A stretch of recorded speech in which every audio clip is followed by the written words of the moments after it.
Bonsoir à tous. Alors, ce que je rajouterais personnellement à la recette dont il est question, c'est ce que nous dit le Rambam à propos du Mashiach. Comme vous le savez, il y a 13 articles de foi qui sont rédigés de différentes façons. La plus connue, c'est celle du Rambam Maïmonide qui dit « Ani ma'amin be'emuna shlema she'yavo melech HaMashiach ». Je suis confiant, je crois, mais d'une croyance totale, que le Mashiach va venir. Et en fait, il me semble que on devrait plus travailler notre foi en la venue du Mashiach, et je vais expliquer pourquoi. Je crois que l'énorme majorité des Juifs croyants sont convaincus que le Mashiach va venir. Mais prenons un exemple de question qui revient souvent. Les gens vous demandent, dites-moi, monsieur le rabbin, quand le Mashiach va venir, y aura-t-il ceci ou cela? Prenons l'exemple, ils vont nous demander, est-ce qu'il y aura des ordinateurs, des téléphones portables? Est-ce qu'il y aura toujours des voitures ou des avions? Et cette question, enfin, ces questions-là me posent problème. Pourquoi?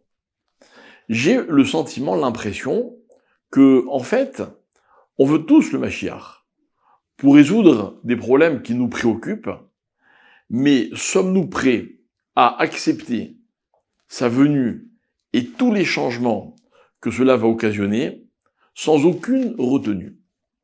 Imaginons maintenant que tout ce qui nous semble indispensable dans la vie de tous les jours, on vient nous expliquer que lorsque le Mashiach va venir, ces choses-là n'existeront plus. Est-ce qu'on voudra, avec autant de conviction et d'envie, que le Mashiach arrive? Et en fait, je crois que, quelque part, la confiance, la émouna, la foi, eh bien, c'est là qu'il faut la travailler. Il faut se dire qu'on a besoin que le Mashiach vienne, qu'on soit conscient des raisons pour lesquelles c'est nécessaire ou pas, et quel que soit le prix ou le sacrifice à payer pour ça. Le Mashiach, c'est l'aboutissement de l'histoire du peuple juif. C'est pas une étape supplémentaire. Le Mashiach, c'est le moment où le peuple juif va retrouver toute sa dimension qu'il a perdue malheureusement au fil des années.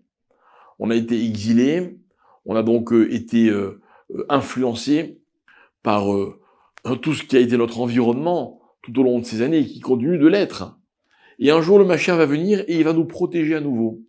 Alors oui, évidemment, lorsque le Mashiach va venir, pour que le Mashiach vienne, il y a toutes sortes d'efforts à faire, comme ça a été dit avant moi, notamment tous les rapports humains sur lesquels on doit évidemment faire un effort. Mais je crois que, à titre personnel, cette démarche de se dire je vais me travailler pour vouloir accepter et avoir la foi totale que le Mashiach va arriver, et ce, à n'importe quel prix, à n'importe quel moment.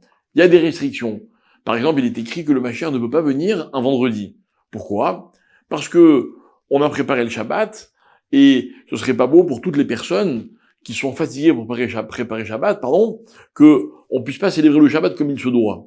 Ça veut donc dire que lorsque le Mashiach va venir, notre quotidien va être un petit peu chamboulé. Mais il faut pas être d'accord, il faut le vouloir. Il faut se dire que lorsque le Mashiach va venir, tout sera mieux. La priorité des choses va être retrouvée, et on saura qu'est-ce qui est essentiel, qu'est-ce qui est important, quels sont les vrais combats de la vie, quelles sont les vraies priorités.